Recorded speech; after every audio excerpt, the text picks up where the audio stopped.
अगर आपको एक ऐसा यंत्र मिल जाए जो समय को मोड़ सके, क्या आप उसका उपयोग करेंगे या आप जानबूझकर उसे भुला देंगे ताकि दुनिया वैसी ही चलती रहे जैसी चल रही है। नमस्कार दोस्तों, मैं हूं कंचन, कहानी सुनाती हूं। तो चलिए सुनते हैं एक छोटी सी कहानी, समय का चक्रव्यूह। बहुत समय पहले की बात है। भारतीय इतिहास के पन्नों से एक नगर खो चुका था, कालपुरी। यह कोई साधारण नगर नहीं था। यहाँ समय को मापने की कला अपने चरम पर थी और इसके केंद्र में था कालका माता का मंदिर, जिसमें एक दिव्य यंत्र था, समय चक्र। यह यंत्र समय को दिखाता नहीं था, बल्कि छू भी सकता था, मोड़ भी सकता था और रोक भी सकता था। कालपुरी में एक लोहार रहता था, देवांशु। वो लोहे को गढ़ता था, पर उसका मन ब्रह्मांड की गहराइयों को टटोलता था। एक रात जब पूरा नगर सो रहा था, कालका मंदिर का एक पुजारी उसकी दुकान पर पहुंचा। उसने कहा, समय चक्र में दोष आ गया है और इसे ठीक करने वाला अब कोई नहीं, पर तुम्हारे हाथों में वह धैर्य और समझ है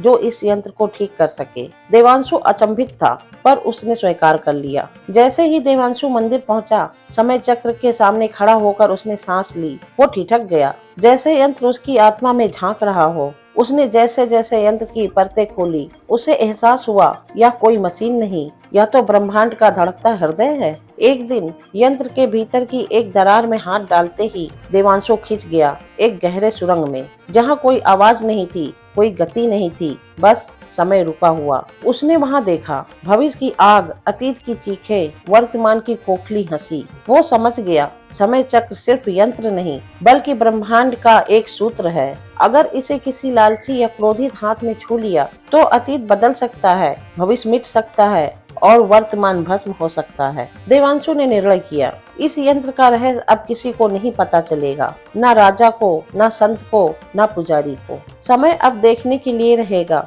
मोड़ने के लिए नहीं। उसने समय चक्र को फिर से जोड़ा, उसकी ऊर्जा को संतुलित किया और उसकी सुरक्षा का संकल्प लिया। वो लोहार जो कल तक सिर्फ एक लोहा गढ़ता था, अब काल चक्र का रक्षक बन गया। देवांशु ने अपने जीवन का शेष समय मंदिर की देखभाल में लगाया। वो बच्चों को सिखाता था, समय सबसे बड़ा गुरु है, इसे समझो, सम्मान दो और व्यर्थ मत गंवाओ। जिसके पास शक्ति है, उसके पास सबसे बड़ी जिम्मेदारी भी होती है, और समय वो सबसे बड़ी शक्ति है जो एक बार चला गया फिर लौट कर नहीं आता। अगर आपको समय का चक्रव्यूह पसंद आया हो, तो इसे अपने प्रियजनों के साथ जरूर शेयर करें, क्योंकि समय को समझना हम सबकी जिम्मेदारी है। मिलते हैं अगली कहानी में, तब तक के लिए धन्यवाद। समय का सम्मान कीजिए और जीवन को साकार कीजिए।